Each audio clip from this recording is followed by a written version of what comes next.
పరీక్షలు దగ్గరికి వచ్చేసరికి కైసెంగాయి ప్రాసెస్ మంది విద్యార్థులు అకస్మాత్తుగా చుంబరత నిపుణులు ఎలా అయిపోతారో చెప్పండి. కాక్తా నరి ఏమనుకుంటున్నారా?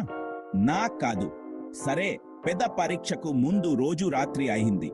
మీరు మీ పుస్తకం తెరిచారు మరియు బూమ్, అదో విదేశీ భాష చదువుతున్నట్లు ఉంది. అకస్మాత్తుగా చదువు కంటే ప్రతిదీ చాలా ఆసక్తికరంగా కనిపిస్తుంది. మీ పెంపుడు జంతువు బంగారు చేపన? అద్భుతం.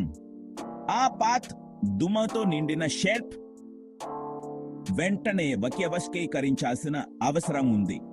తర్వాత భయాందోళనలు మొదలవుతాయి. నేను ఈ క్లాసుకు హాజరయ్యానా లేదా అని కూడా గుర్తులేదు. మీరు కంకం చేయడానికి ప్రయత్నిస్తారు, కానీ మీ మెదడు ఇలా అంటుంది, లేదు, మేము ఇప్పుడు సెలవులో ఉన్నాము.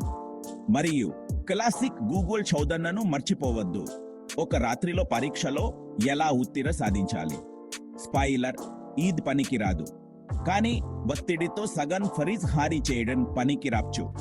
మరియు అకస్మాత్తుగా తెల్లవారుజామున 3 గంటలకు మీరు తత్వవేత్తగా మారాన్ని నిర్ణయించుకుంటారు. జీవితం మరియు పరీక్షల అర్హాన్ని ప్రశ్నిస్తారు. గుర్తుంచుకోండి మిత్రులారా, చివరి నిమిషంలో చదవడం అంటే గరిటతో స్నానపు తొట్టెని నింపడానికి ప్రయత్నించట్లే. అందరికీ అంతా క్షుమమే. మరియు పరీక్ష అదృష్టం ఎల్లప్పుడూ మీకు అనుకూలంగాని ఉండాలని కోరుకుంటున్నాను.